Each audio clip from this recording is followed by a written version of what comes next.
Bismillahirrahmanirrahim. Assalamualaikum warahmatullahi wabarakatuh. Waalaikumsalam warahmatullahi wabarakatuh.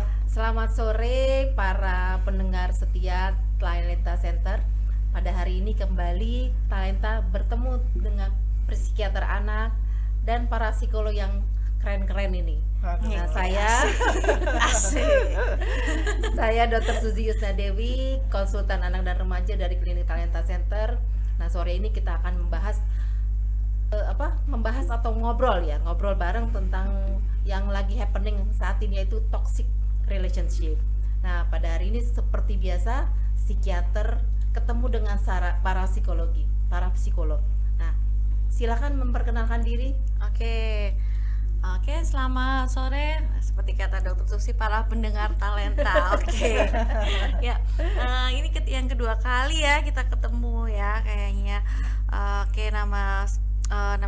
Nama lengkap saya Sarita Chandra Merida, tapi saya biasa dipanggil Mary. Saya di sini psikolog membantu Dr. Susi di Talenta Center.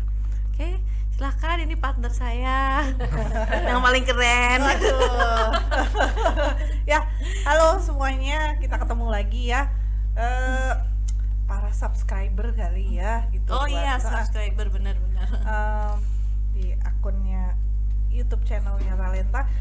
Saya Rika Fitriana, biasa dipanggil Bu Rika, tandemnya Bu Mary untuk psikoterapi di Talenta Center. Seperti gitu. biasa ya. Seperti biasa. Kita selalu join dalam melakukan terapi, Iya. dalam melakukan intervensi. Nah, silakan, pokoknya Klinik Talenta Center asik banget ya. Nah, kita lagi ngobrol-ngobrol nih. Jadi Mary sama Rika kan sering banget nih pasien suka ngomong, temen gue nih, pacar gue nih toksik banget deh, bapak gue toksik banget deh gitu. Kita kan mikirnya toksik itu racun ya. Nah, racun berarti ini orangnya beracun banget, pokoknya nggak enak banget deh. Kalau racun itu kan harusnya dihilangin ya, di-delete gitu kan. Nah, gimana sih kita menjelaskan kepada orang tuh sebenarnya toksik itu sebetulnya dalam bahasa psikologi ya.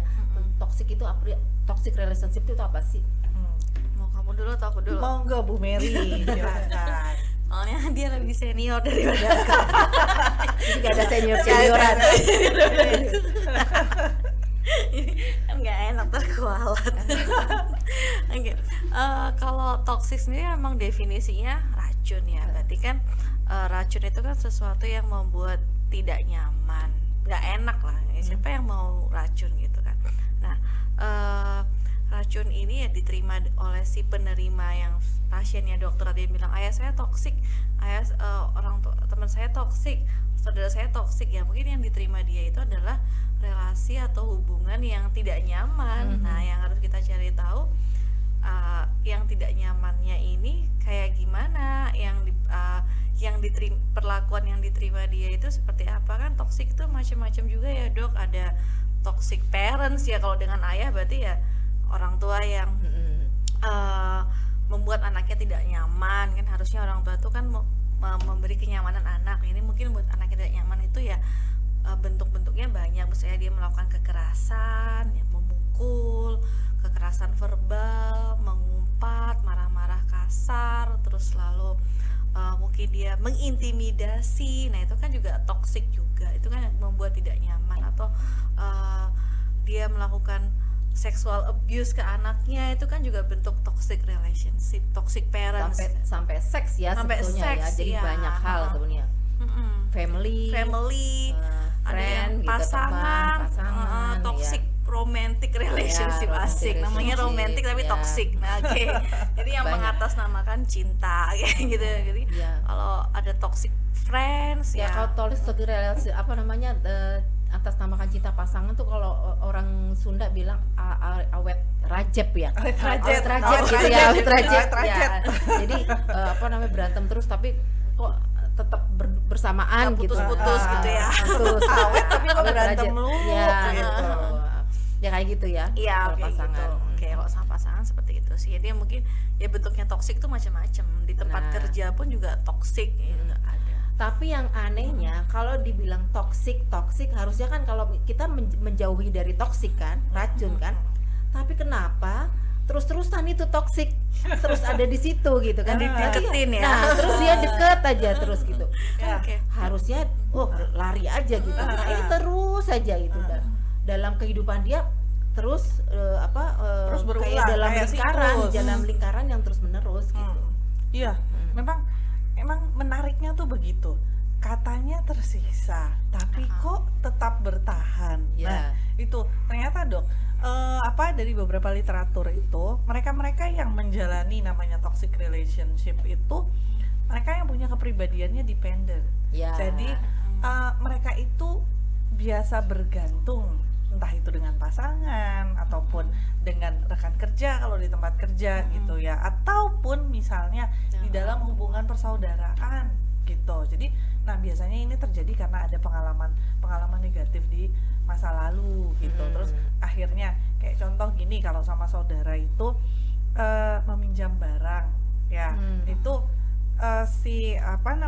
dia memberikan dengan harapan si pelaku yang si sumber toksiknya itu akan memahami, menjaga barang itu, terus nanti balikinnya juga rapi gitu. Padahal pas balik itu rusak barangnya atau nggak dibalikin, tapi itu berulang dan dia tetap masih memelihara harapan yang sama gitu. Padahal itu masih berulang, jadi dia denial terus menerus. Makanya itu yang akhirnya tersiksa tapi bertahan gitu. Ya, Jadi itu kayak kalau gitu, dalam family, misalnya di dalam teman, misalnya ada satu orang yang toksik banget gitu ya, tapi kita nggak bisa keluar dari pertemanan itu gitu, mau dengan maksud kita nih pingin membuat dia itu berubah gitu kan, pingin dia itu menjadi lebih baik gitu kan, tapi kenapa kita jadi kesal terus sama temen ini gitu, yang bikin toksik itu ya, sumber toksiknya itu, kok kita nggak bisa nggak bisa bangun. Jadi kelihatannya gini, sepertinya kita jadi nggak maju-maju ya, berkutitnya hanya ribut, padahal banyak yang positif, hal-hal positif yang bisa kita lakukan, tapi karena kita dipancing untuk hal-hal yang negatif sehingga kita jadi emosi, jadi membahasnya hanya itu saja gitu kan. Tapi kita seneng. Nah, jadinya pengen ngebales terus gitu kan. Iya. Oke, sebenarnya semoga yang pertemanan kita bertiga ini bukan yang toksik Bukan yang ya, toksik karena ya. saling tergantung soalnya kan, kita saling tergantung. Kalau kita madu. Iya. Simbiosis mutualisme kita Dok. Mutualisme kan. Karena kan kita saling tergantung tapi saling menguntungkan juga kan. Nah, kalau yang toxic friend tuh pertemanan itu ya yang seperti dijelaskan Bu Rika tadi, jangan-jangan si korban atau si sumbernya ini ya mungkin dia juga kepribadiannya dependent.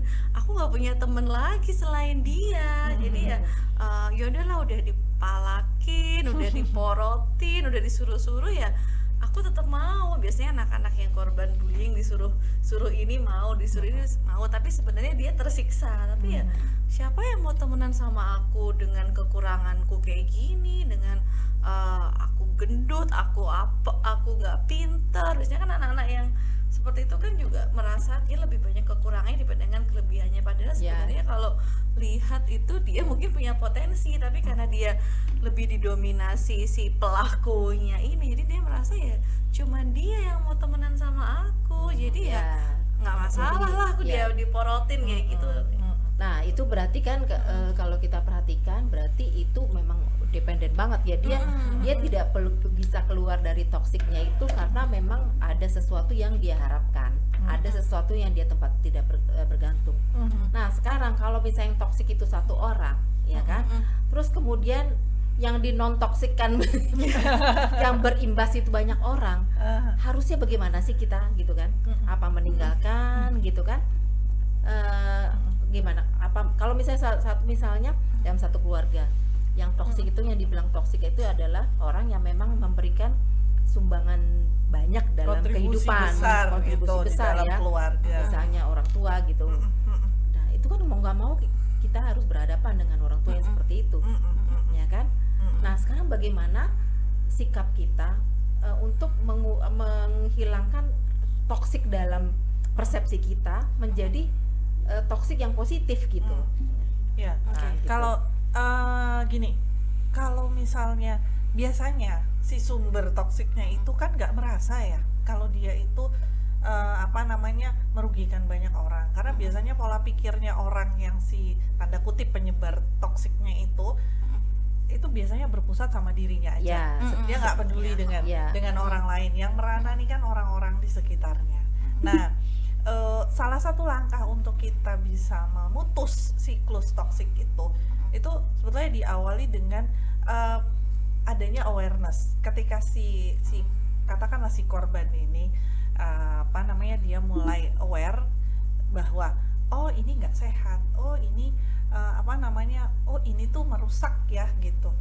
Nah, memang dimulainya dari diri orang itu, karena untuk berharap si sumber toksiknya yang berubah itu akan Susah sih sulit. kayaknya. Jadi yang bisa dilakukan itu adalah mulai perubahan dari diri sendiri, maka otomatis respon kita ke orang tersebut juga akan berubah, dan orang tersebut juga nantinya akan memberikan apa namanya, bisa jadi memberikan perlakuan yang berbeda juga. Misalnya kalau selama ini selalu menuruti apa-apa yang apa namanya diperintahkan gitu oleh si sumber toksiknya, kalau di keluarga kamu ambil jurusan ini kuliah, kamu kamu ikutin apa kata ayah atau apa kata ibu begitu loh. Itu mulai dirubah polanya, tapi tentunya dengan cara yang, kalau sebagai anak ya tentu dengan cara yang baik. Misalnya dalam hal penjurusan, oh kemukakan saja, oh aku minatnya ke sini gitu. Coba bargaining gitu, tawar menawar gitu. Jadi tidak yang langsung blaming. Ya, jadi gitu intinya adalah problem solving ya. Jadi bagaimana menghadapi si toksik ini dengan lebih bijaksana. Kita memberikan efek positif. Jadi toksik ini kita kasih kita pecahkan bahwa kita merubah persepsi tentang dia itu menjadi lebih positif, ya kan, menjadi sebagai suatu tantangan atau challenging ya untuk kita jadi lebih bisa beradaptasi dengan orang yang toksik begini gitu kan. Dan betul. bagaimana keluar dari permasalahan ini kan ya. Mungkin komunikasi, kalau tadi kan membangun awareness, mungkin lebih konkretnya komunikasi yang dibangun dengan si penyebar toksik ini kita pun harus lebih asertif kayaknya. Jadi kalau misalnya kamu anterin aku dong, nggak bisa karena aku harus kesini. Kalau selama ini kan ya udah deh, nggak apa-apa lah, aku nggak kesini dulu, nggak apa-apa, yang penting kamu mau. Nah, nggak bisa kayak misalnya orang tua tadi bargaining, ya udah kita ya kan asertif kan nggak harus dengan marah-marah, tapi kan kita dengan mengemukakan pengennya apa. Berarti kan gitu. ya harusnya begini gitu kan. Pokoknya kita memberikan argumen dalam arti yang positif gitu ya, bahwa harusnya begini-begini, tapi kita bagaimana merubah pola hubungan kita dengan dia itu ya. Nah, itu kan tadi toxic relationship antara family, keluarga dengan teman. Nah, sekarang bagaimana dengan toxic yang dibilang toxic seksual? Toxic romantic relationship. Berat nih. Silakan Bu Mary. Tunjuk kamu. Banyak soalnya toxic Sebelum dilempar ke saya. Profesional. ya. Soalnya kayaknya ada nggak hubungannya dengan masokisme dengan sadisme gitu kan? Kita lihat yang saling menikmati. Ada nggak? Banyak Bu Mary. Mungkin ada sesuatu ya, ada itunya juga gitu kan. Oke, kalau yang tadi kayak saya bilang sih kan ada istilahnya toxic romantic relationship yang semua mengatasnamakan cinta kayak gitu ya. Misalnya dengan pasangan baik yang belum menikah ataupun yang sudah menikah. Misalnya aku mau melakukan hubungan seks gitu. Kalau kamu nggak melakukan hubungan seks, kamu nggak sayang sama aku. Nah kayak gitu kan. Terus akhirnya dia mau, padahal kan dia sebenarnya dia nggak mau, itu tahu itu nggak benar, tapi kalau kayak gitu kamu berarti nggak sayang gitu. Kita putus, nah kayak gitu. ini kan dan emang si korban ini ya Itu sama dengan posesif gitu Kak? posesifnya berlebihan, jadi overprotective gitu ya. Nggak boleh kalau misalnya suami ke istri, apalagi terutama mungkin yang suami-suami yang mungkin karirnya di bawahnya istrinya, dan istrinya mungkin cemerlang, sebenarnya kan nggak masalah, tapi ternyata itu bermasalah buat si toxic ini. Jadi nggak boleh kerja lama-lama. Kalau kerja jam 4 harus pulang. Kalau nggak gitu kamu nggak mengabdi ke suami. Jadi dia menggunakan figur otoritas ini, aku nih kepala keluarga, aku nih suami, aku nih cowok, harus diturutin kayak gitu. Itu yang biasanya korbannya ini ya seperti yang dijelaskan Bu Rika tadi, kepribadiannya emang dependent banget, dan emang si istri ini kan ya suamiku emang udah yang menafkahi aku, udah ngasih uang, udah ngasih rumah, udah ngasih ini, udahlah aku nurut aja. Nah, kayak gitu. Jadi dia juga nggak punya power, kayak powerless gitu loh, karena memang Ya. emang seperti itu. Jadi emang suami ini punya menggunakan powernya. Ya, dalam arti power yang negatif ya. Iya. Misalnya kalau kita muslim gitu kan memang harus patuh sama suami gitu kan. Tapi dalam arti hal-hal yang wajar dan tentu ada bargaining gitu kan. Tapi ini lain, dia mempergunakan powernya itu untuk ibaratnya posesif, untuk mengintimidasi. ya. Intinya adalah itu juga nggak baik juga kan jadinya. Nah, oke, jadi itu namanya romantik. Nah, kalau seksual gimana? Kalau seksual ini dari pengalaman. Seksual. Bukan dalam artian pelaku ya. Ya. Ya, jadi ada banyak kasus sexual abuse itu kan justru dilakukan oleh orang-orang terdekat ya. Banyak ditemukannya seperti itu, entah itu oleh orang tua baik kandung maupun yang tiri, atau misalnya keluarga terdekat, kakak, paman dan segala macam. Pokoknya banyak yang justru orang terdekat, dan biasanya caranya itu adalah dengan mengatasnamakan, yaitu lagi-lagi kasih sayang tapi tanda petik begitu. Namanya anak-anak kadang kan nggak paham ya gitu, bahwa mana sentuhan yang memang karena sayang, mana yang sentuhan yang maknanya itu ya karena hawa nafsu gitu. Nah tapi ya kadang karena masih mindsetnya anak-anak tuh kan nggak paham, jadi akhirnya menganggap oh iya ini bentuk sayang, jadi nggak apa-apa melakukan aktivitas tersebut, padahal sebetulnya di dalam hati kecilnya dia ngerasa nggak nyaman, ada sesuatu yang salah. Tetapi namanya anak-anak nggak bisa mengekspresikannya, mengkomunikasikannya seperti halnya kalau orang yang sudah dewasa gitu. Jadi akhirnya makanya kasus sexual abuse itu kadang setelah bertahun-tahun baru akhirnya terungkap. Ya, gitu. banyak banget sih ya sekarang itu ya. Jadi dari tetangganya, Iya. Padahal tuh cuma dikasih permen, Ya. makanan kayak gitu dalam ya. arti yang sexual abuse ya. Iya. Nah, walaupun misalnya kata-kata toxic relationship, tapi sebetulnya yang kita melihat kan bahwa dampaknya ya. Jadi ketika dia datang ke psikolog, ketika datang ke psikiater, bukan toxic relationship-nya yang menjadi masalah, ya kan? Yang jadi masalah adalah ketika datang dia sudah dalam keadaan depresi, ya kan? Kecemasan yang berlebihan, Betul. somatisasi atau psikosomatik, gitu kan? Intinya adalah gitu kan? Ya. Atau bisa mengalami gangguan jiwa berat juga, Iya. gitu, seperti skizofrenia atau gangguan afektif bipolar gitu. Nah itu kan yang kita khawatirkan. Iya. Nah pengalaman Bu Rika sama Mary gitu gimana tuh untuk yang sampai dia datang ke psikiater atau psikolog itu kan bukan dalam arti saya mau beresin toksik gitu.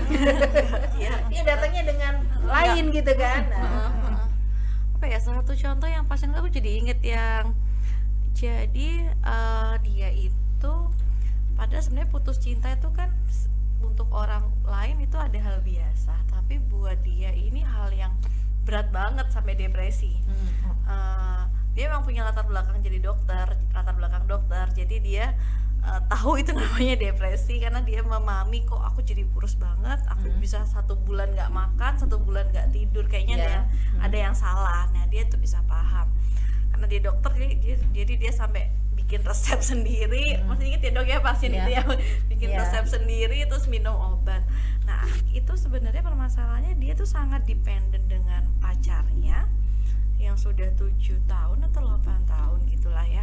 Nah itu tiba-tiba putus. Nah padahal dia pokoknya dia itu rela melakukan apa aja, pokoknya dia bisa sama pacarnya karena selama ini temen ngobrolnya itu adalah ya pacarnya ini. Nah dan kedua orang tuanya sibuk, dan kalau ketemu ya direktif gitu loh, harus memaksakan keinginan orang tuanya harus jadi dokter A, B, C, padahal jadi dia nggak pengen, dan dia ngerasa orang tuanya tuh nggak mengerti dia, dan yang paling mengerti dia itu adalah si pacar ini. Nah terus akhirnya dia karena dia tinggal sama pacarnya, dia juga pacarnya juga bermasalah banget, udah disakitin, jadi tetap nurut. Yang penting kan aku ditemenin sama si pacar ini. Nah terus akhirnya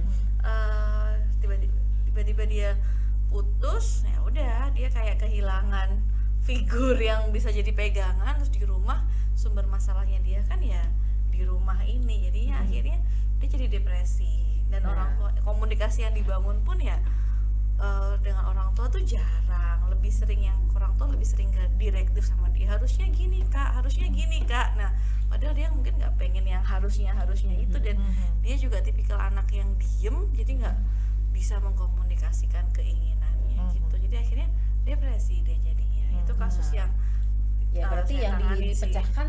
Nah, ketika datang itu depresinya diatasi dulu, ya kan? Ya. Terus kemudian baru digali penyebabnya. Ya. Nah, baru ketahuan bahwa salah satunya Karena pola toxic. toxic Ya. relationship itu yang Iya. jadi masalah hubungan. Nah, kalau nih Bu Rika ya, tentang bagaimana sih kalau dalam keluarga, nih tadi kan dengan pacar ya, jadi antara parent to child ya, parent to child, ada child to parent, transaksional analysis gitu kan kita lihat ya.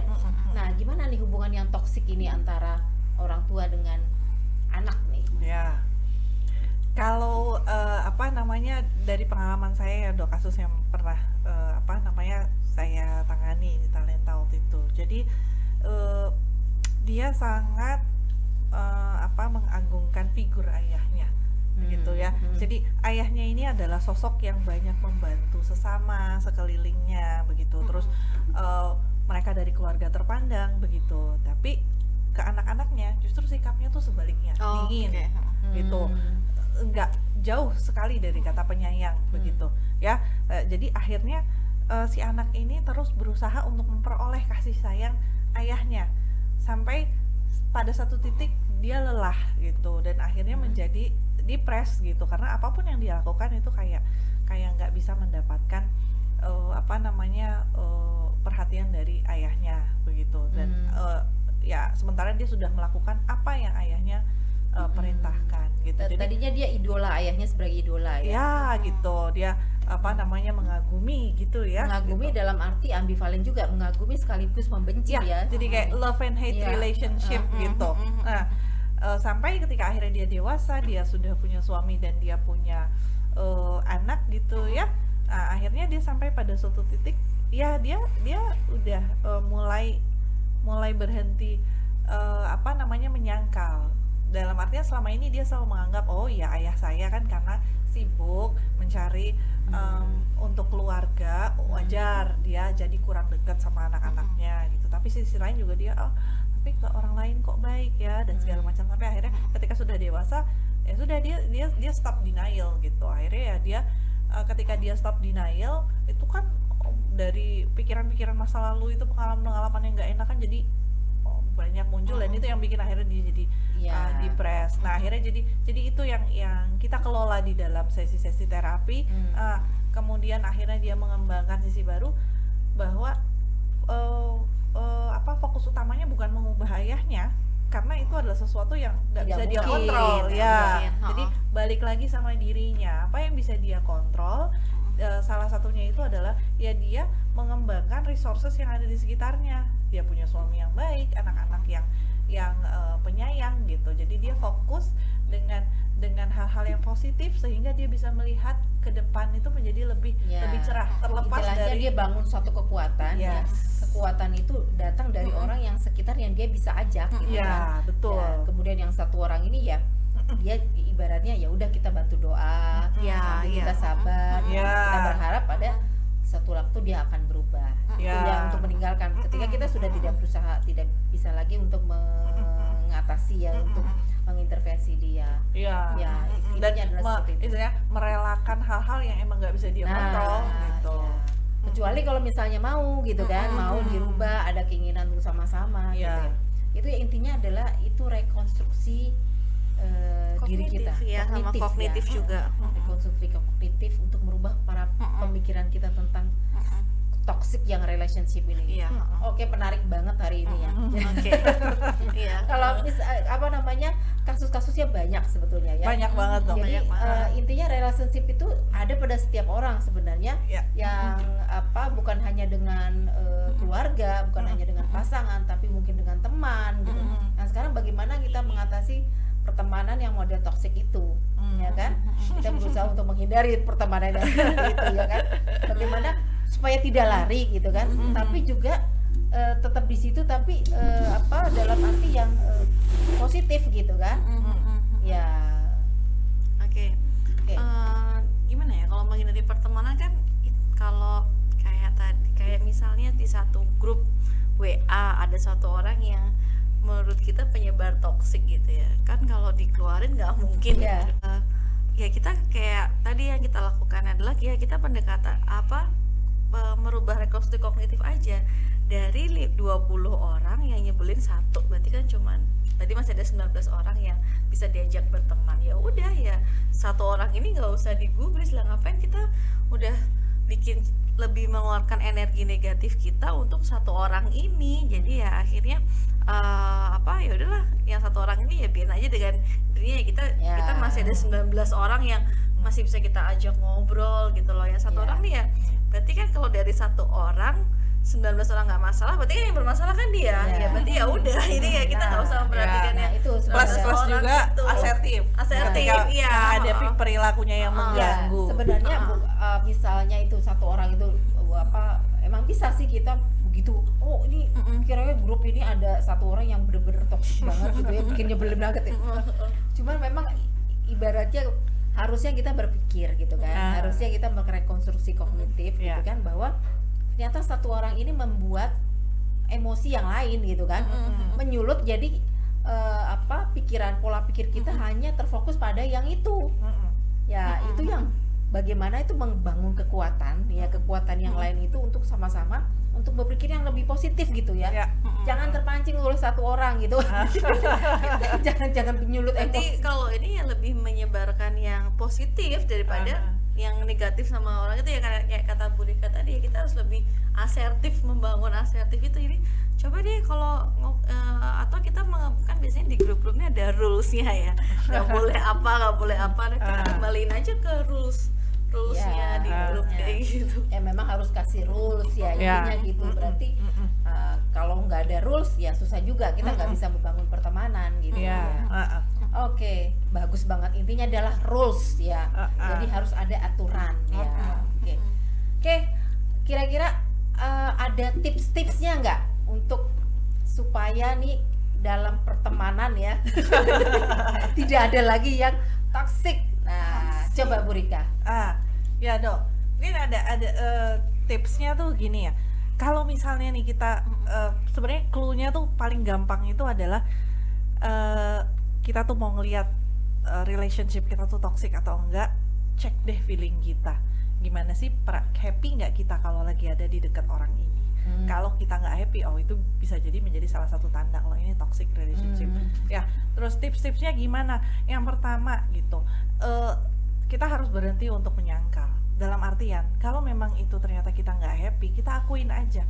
Oh iya, saya memang nggak happy kalau ada di dekat dia, saya nggak nyaman. Yang kedua, setelah itu kita harus belajar untuk kenal lagi lebih dalam apa sih yang kita rasain dengan segala interaksi yang pernah kita jalanin sama orang ini. Ya, nanti kalau kita udah mengenal lebih dalam perasaan kita, nanti berikutnya adalah itu kita harus mulai mengisi kekosongan di dalam diri kita akibat perlakuan itu. Caranya gimana? Lanjut dengan yang keempat, kita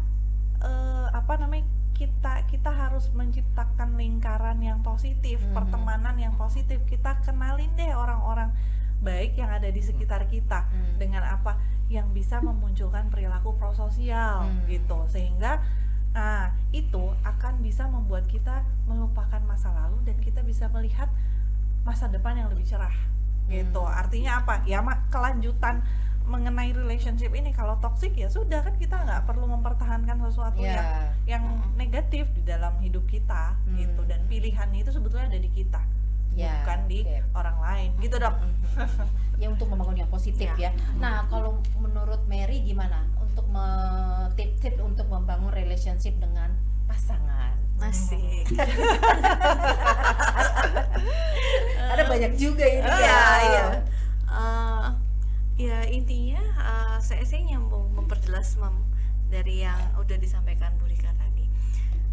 Ya kita memang harus aware sama diri kita, pacar kita ini nyiksa kita atau enggak, Pacar apalagi atau yang masih pasangan ya. pacaran ya, apalagi yang masih pacaran ya. Tapi kadang ya emang kan buta karena cinta Cinta gitu. buta, die hard. Cinta buta ya. Jadi, aduh pokoknya habis dia baik banget ya, sering ngasih uang, sering Aduh, dia sering ganteng ganteng banget, Iya. sering mau jemput aku. Nanti aku nggak bisa, kalau nggak ada dia nggak bisa kemana-mana. Nah, masa sih nggak bisa kemana-mana? Nah, kita rubah cara berpikirnya. Masa sih nggak bisa kemana-mana? Bisa naik motor nggak bisa. Bisa naik mobil nggak bisa. Ada Gojek sekarang. Ini ya udah nggak ada pacarnya, ada abang Gojek, jadi nggak masalah. Terus Jangan tergantung banget iya, gitu ya. pacarku nih cuman yang satu-satunya yang paling oke. Ya saat ini yang dihadapin dia pacarnya kan, memang nggak pernah bergaul dengan cowok-cowok lain. Jadi ya udah ya buka pergaulan yang lebih luas. Nah, pacarku nih satu-satunya yang mengerti aku ya, karena emang pacarnya cuma satu, coba deh yang lain. Jadi masa sih nggak ada yang mengerti kamu? Coba teman-temanmu buktinya nolongin kamu saat ngerjain tugas. Jadi kita melihatkan sudut pandang baru kalau dan biar supaya dia lebih aware lagi. Masa sih yang kayak gini tuh kamu seneng kerja kelompok dibatasin jam segini harus pulang, harus jemput gitu. Kalau masih pacaran ya, kalau suami Posesif banget ya, posesif kalau banget. posesif Kalau ya. suami istri mungkin kita Ada lebih rules ya, rules ya, aturan. lebih enak dan bisa lebih ngobrol komunikasinya lah. Dulu waktu sebelum menikah kita punya kesepakatan apa nih, misalnya nggak boleh kerja lah. Kamu kan tahu kalau menikahi orang yang bekerja, nah resikonya ya begini ya. Kita kembalikan lagi ke konsekuensi. Kalau suami istri sih lebih enak ya daripada yang pacaran. Ini kan agak susah butanya gitu loh. Kalau suami istri lebih logis Apalagi gitu. ABG. Apalagi ABG gitu. Jadi membangun komunikasi yang positif, yang asertif. Intinya kalau di pasangan yang udah menikah gitu, kalau yang belum menikah ya lebih aware lah. Masa sih cuma dia yang satu-satunya yang perhatian sama kamu, nah kayak gitu. Jadi kita bisa membangun hubungan yang lebih positif lagi Ya. gitu. Ya, jadi menarik banget ya, gimana toxic relationship. Kalau dari saya sih intinya adalah kita kenali apa itu toxic relationship ya. Jadi jangan dianggap itu sepele. Ya, kita lebih awareness bahwa hubungan kita toksik atau enggak gitu kan. Supaya jangan sampai itu menjadi masalah yang sebetulnya pokok masalah yang berkembang menjadi satu diagnosis lagi, satu penyakit lagi dalam diri kita gitu kan. Nah, jangan sampai begitu, atau menjadi sesuatu yang negatif sehingga kita tidak berkembang untuk menjadi yang lebih maju gitu. Nah, jadi teman-teman semua ya mudah-mudahan dengan adanya sharing kita pada hari ini tentang toxic relationship, mudah-mudahan tidak toksik lagi ya. Mudah-mudahan bisa detox. Bisa detox ya. Berikutnya bisa detox ya. Dan ikuti berikutnya ya. Kita selalu ada ngobrol bareng psikiater dan psikolog di Talenta Center. Jangan lupa selalu ikuti dan subscribe. Ya, like and subscribe dan komen. Terima kasih. Wassalamualaikum warahmatullahi wabarakatuh. Waalaikumsalam warahmatullahi wabarakatuh. wabarakatuh. Oke.